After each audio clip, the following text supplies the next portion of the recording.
What is up, guys? Today we're going to be looking at the new Blade of the Ruined King changes that came in this patch and how strong is actually made that item, especially with the current meta. I do want to mention two things though before we get into this video, kind of like an update I guess, but it's not going to take very long. So the first one is that I'm now doing monthly giveaways to try and give back something to you guys as a thank you for watching my videos. Now the link will be in the description. I'll be giving away two $10 RP cards or the equivalent wherever you live. It's open to everyone. There are a bunch of different ways to enter and get more entries, but even just being subscribed is going to give you a chance to win. Okay, so the second thing is I did a sponsor video recently and you guys didn't really like it that much, to put it mildly, and I don't really like using sponsors much either, and a lot of you said why don't you try Patreon instead of sponsors. So I looked into it and I've set one up and I'm going to give it a try for a while instead of sponsors. Basically, if you don't know what it is, then it lets you give a certain amount each month, and in return not only do you help me, but there are a bunch of different rewards like another Patreon only RP and lesson giveaway, replay analysis, coaching, and chances to be in my videos, stuff like that. So if you like my videos and you want to support me, then this is the way you can do it. Most of you already know, but I am saving up to go to law school, and this is an alternative to sponsors that's going to let me make more videos, stream, and not have to get a job instead. But just to make it clear, I really do appreciate all of you guys watching my videos. There will be a link below, and there'll also be another video about it if you want to check it out.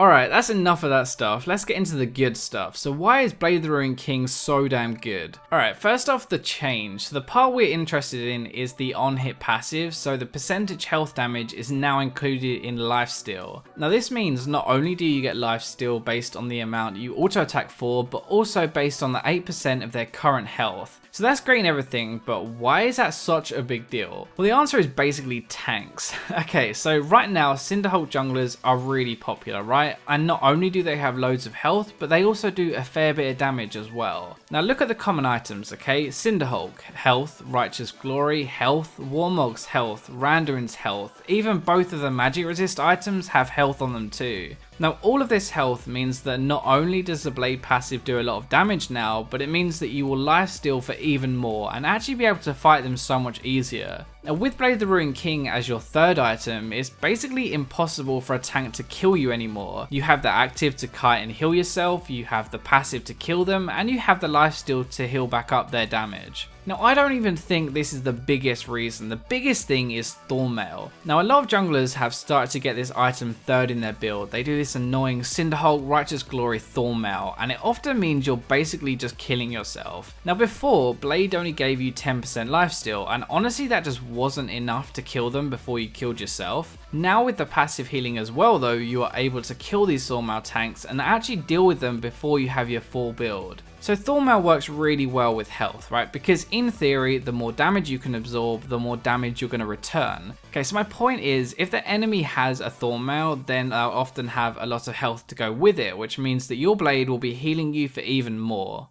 Now there was another minor change, minor in comparison to that lifesteal change, and that was the build path is now recurve bow and cutlass. It isn't a huge deal because you're probably always going to get that cutlass first, but it means that you can be way more slot efficient when working your way towards it, which definitely helps if you're purchasing it as a third or a fourth item. So what AD carries does this actually apply to? Well, it's probably easier to start with who it doesn't apply to. So Bloodthirster is the alternative, right, if you want lifesteal. It actually gives you more lifesteal, especially late game with your crits, and it also gives you that shield to help mitigate burst damage. Now the bigger point is that it gives you way more AD, which means that if you rely on your ability to do damage rather than your auto attacks, BT is going to be way better than Blade. So Graves, for example, would almost always want to get Bloodthirster unless he really can't get through their tanks because his main damage is his Q and his ultimate. Jinx would also normally get Bloodthirster, but for a different reason. So because of the rockets that she has doing AoE crit damage, something that will do more damage with the higher AD from her Bloodthirster.